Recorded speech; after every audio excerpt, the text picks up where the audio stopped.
No momento que a oficina de douana cantora abre para a tormenta e tradorna a chega e há uma situação estranha. E mesora a polícia para começar uma investigação. Tem edifício da aduana Cantor Novo, pero abai manhã dinheiro e pouco papel.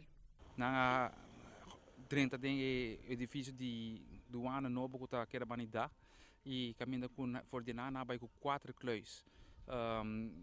Provavelmente ela passa de ayer à tarde hora e colega de douana vai para o lugar até a mãe também constatar hora aí que não falta 4 clãs no lugar. E 4 kluis e sa mais ou menos que coluna vai com ele entro e tata yen tata baixi of nanta sera durante dia hipa tu cosba. Minha compreender que tem pouco placa cash daí é total me não tem ainda para uma colega de recherche da basic investigação comissário que a uma inta mais ou menos 8 horas havia aí van H1 número 28509 na altura de Nui e tem na bem wak 4 kluis of me constatar que tem 4 kluis dentro full quebrar provavelmente 7 meses 4 kluis estão com o procedente de ladronice na aduana. Sin embargo, ya acaba a polícia encontrar carro forte não.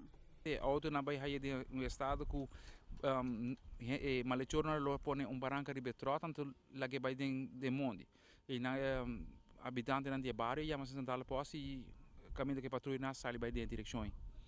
Não tem indicação nada, lo vai um onderzoek bij auto, een number, check se tem fingerprint que se não?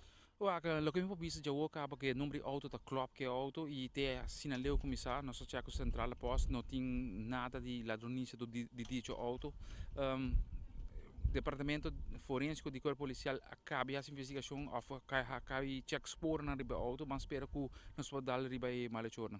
Den tipo de caso na China sempre consejo tá para ter bom sistema de segurança no momento que quebra de edifício. Companhia grande, companhia privada, nós explicamos que só para não pode ser uma boa lock, nós temos bom sistema de alarme e aconselhável tá para ter sistema de câmera invisível. Tudo isso aqui não visível tá ser menos atrativo para malhechor na dentro de um lugar.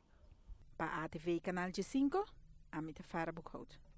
Antissocial hace tanto esfuerzo y carga 4K fuerte, pero abajo solamente con 500 florín, algún check. Sin embargo, el costo de carga y el daño en el edificio te costa hobby más placa con lo que nada va con él.